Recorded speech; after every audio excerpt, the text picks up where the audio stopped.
Charlotte Flair is coming back. You already see the training. You already see the Instagram videos. Once she's out front and center, you know that she's gearing up. You know that she's getting ready. And who do you want her to rival with first? Who do you want her to come back as? Do you want her to come back as the heel or the face? Because I'm going to be honest with you.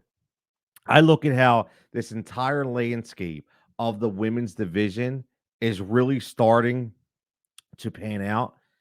And as much as everybody wants to see eventually Bianca Belair go one on one with Jade Cargill, I'm looking forward to seeing Jade Cargill go one on one with Charlotte Flair. And I think, number one, that would be a fantastic promo exhibition back and forth. And I think that would be an unbelievable match. And that's what I think is crazy about this women's division. I'm going to be honest with you when I say this, but I was never a huge Becky Lynch guy. Now, I respect the hell out of everything that Becky Lynch has done, but I just thought her matches and her moves really didn't win me over, especially when she lost a lot more weight and she wasn't as muscular as she used to be. And, some of the punches, some of the off the rope moves, they just didn't look succinct. They didn't look like they were as powerful as they used to be. So I don't know. I just thought that a lot of the matches lately were not up to standard.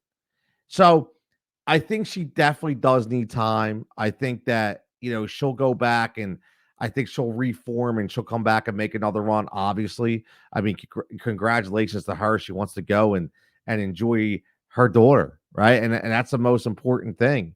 You don't get those years back. So I'm sure that's been in her head.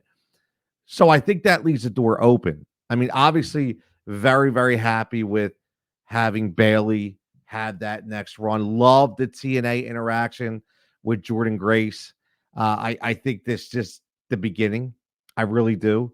I think it's so brilliant by what Triple H is doing, and but being able to cross promote, being able to take some of these stars in other companies and bring them in and showcase that talent, allow them showcase. You know what that shows?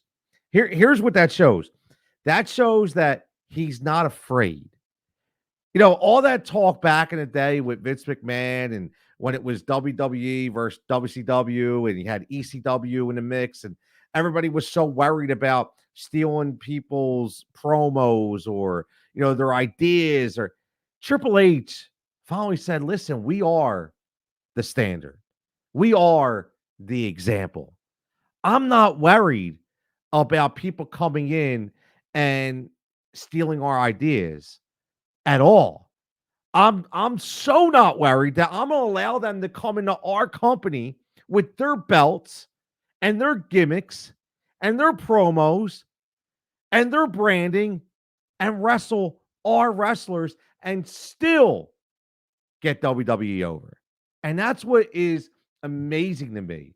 And that's what makes this era of wrestling so great. Listen, I followed Jordan Grace when she was an indie. Okay.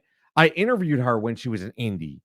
And to see her rise and what she's been able to do, I love every minute of it because she works her ass off in what she does and trained to be the best. Right. So I love watching that. I think it's fantastic. And I think she's going to have a bunch of matches. And I think you're going to see titles change hands, throughout the companies, which I think is going to be very, very intriguing and very interesting. All I know, though, is Charlotte Flair is coming back.